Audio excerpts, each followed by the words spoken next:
going harder than Welcome to Dallas, we lost some legends. Welcome to Dallas, we're hood, you reppin', be careful. You know the rest, be steady. Welcome to Dallas. Hola, ¿cómo estás? Poofy Man here with another episode of the Poofy Man podcast, episode 33. Today, boy, do we have an episode for you. We're going to talk a little bit about Stephen A. Austin's relatively recent kind of rant against the NBA, and in contrast, his laud of his applause of the NHL, for basically just the cultures of the game. And he feels, obviously, he's critical of the culture of the NBA currently, and is using the NHL as sort of a backdrop for contrast. So take a look at the video real quick. I'll put it up here. And in this sport, in hockey, you can't approach the game any other way because you will get hurt. It's not an option to go out and compete. It's not an option to be willing to fight. You have to do those things in our sport, and you have to do those every night. Now, the question is, why isn't that demand on the NBA players every night? I mean, that's a question I can't ask, because here's the reality. Does it come down to rule changes and what the NBA wants to do to protect themselves? No. I don't even... Okay, so what you hear is mostly from PK Subban, ex-player, very talented, fresh off his career, and so he's very passionate about the NHL still, and still has a lot of friends and ex-teammates that are playing. But more importantly, his perspective is not an old one. It's not from a bygone era. It's very contemporary. There is an answer to PK's question, which was something about why the NBA doesn't demand from its players the same level of commitment that the NHL does in terms of its culture, or just from a logistics standpoint. And that's because the two leagues, they demand a separate set of qualifying characteristics based off of how they make money, okay? And how much money is being generated for each team respectively in the league as a whole. So Gary Bettman, I'll speak on the NHL first. Gary Bettman has essentially taken a model for the NHL, which is sort of a long yield kind of thing. It's taken a long time to grow the league, and it's still kind of hobbling along from where it once was in the mid 90s, perhaps. But essentially, he's trying to keep the tradition of the game and the impurities of commercialization out of the game, to keep the fundamental spirit of the sport intact. And of course, in doing so, what you see is, kind of not pitiful, but in contrast to baseball and especially the NBA, league revenue and average player salary is just almost pitiful. It's like child's play. So for instance, in the NHL, the average player, I'm not talking about the best player, I'm not talking about particular position, I'm just talking about an average player who works his way maybe from the minor leagues into the NHL, earns himself a roster spot, and is good enough to build a career off of it. They average between $1 and $3 million a year. That's the average contract. By contrast, the NBA, with the same, all things the same, that player can expect to see, on average, somewhere around $10 million per year. That's a huge difference, right? The margins are extreme. But the reason that is the case is because the league, the way that Gary Bettman has driven this league and the direction he's taking it, 44% of the entire NHL revenue annually comes from ticket sales, from actual fans, waiting in line and, sitting and, filling up the arenas to watch the games. And roughly 14% of their revenue, in contrast, comes in from like TV and network contracts, player endorsements and product endorsements, advertising and just off-ice business, okay? So there really isn't, with that being said, the way they make their money, there's no incentive to really push any individual player over the interests of a team. They're not in the business of building solo cults of personality.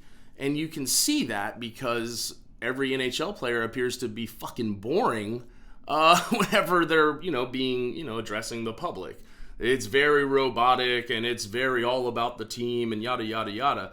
I'm not saying it's all PR, but a lot of it is, but a lot of it is just cultural. It's never really been about money. It's been about winning a championship, knowing that inherently everyone gets paid and finds their glory when the team does well. And that's a tradition. There's some traditional components there that go hundreds of years back in time, but it's also driven by the model of business of the NHL. By contrast, the NBA, the average salary for an average player in the NBA is around $10 million. Okay, their annual revenue is $20 billion versus the NHL's $10 billion. And the reason that is because it's the exact, it's like looking, it's the inverse, it's the mirror reflection of the NHL's business model. The NBA's business model is roughly 19% of their annual revenue comes from ticket sales alone, from the people walking in the building, the fans waving their little fucking flags and all that stuff. It's only about 19%. It's 41% attributed to off-court business, right? Solo promotions and ad revenue and endorsements and team promo and commercialization and things like that. And so again, you have Gary Bettman over here, and for a long time you had David Stern, and they have just diametrically different business models. And of course, like coming with, I think maybe probably starting with either Magic Johnson or perhaps Michael Jordan, you had David Stern come out with this idea, roll out this experiment of basically building the entire future of a league around one face, a cult of personality in Michael Jordan. And of course, that's kind of been the model the whole time. It sort of encourages and reinforces the individual rather than the team. And over here, it's more about team, and we don't really allow cults of personality or solo individuals to take importance over the collective. So,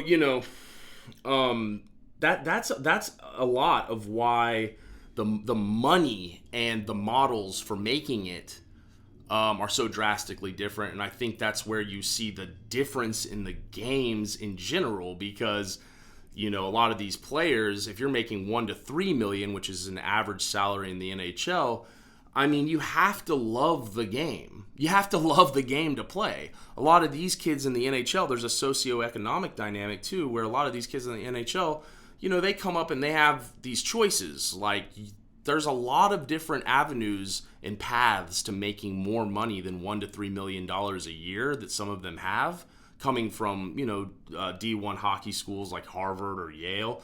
They have a lot of other opportunities, a lot of other things they could pursue if money was what they wanted to do.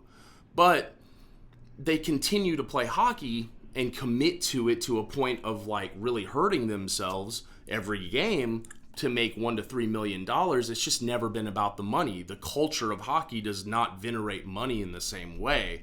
It's looking to make, to establish long-term, die-hard, loyal fans.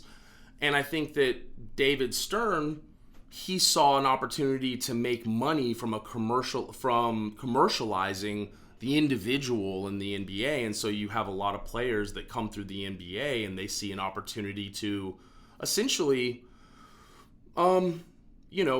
make their own lives better. At some point, I think we can both say that from amateur to professional and respectively in both leagues, you can say there's a huge difference, right? Money plays a factor regardless, but when you have so much more of it pouring in and the scale is tipped so much, you have to incentivize those players to continue milking the cow wherever it is the milk's coming from. We got to continue this business model because it makes us real money, and that's what it is. They almost don't have the luxury of putting a team first promotion in play, right? They would lose a ton of revenue.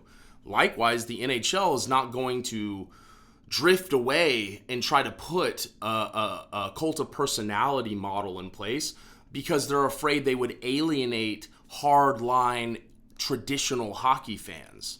They make money from fans buying tickets and almost nothing, a marginal amount from extracurricular business, while extracurricular business is what keeps the NBA afloat. So that's the answer. I mean, at least mathematically. Anyways, as always, let me know what you think. I'd love to hear. I mean, there's probably more to this. I might do a second one. But drop your comments, subscribe, do all that good stuff. Till next time, it's Poofy Man. Signing out. Welcome to Dallas, the home of the killers. Welcome to Dallas, sharks and gorillas. The girls, they going harder than Welcome to Dallas, we love some legends. Welcome to Dallas, we're hood, you reppin', be careful. You know the rest is steady.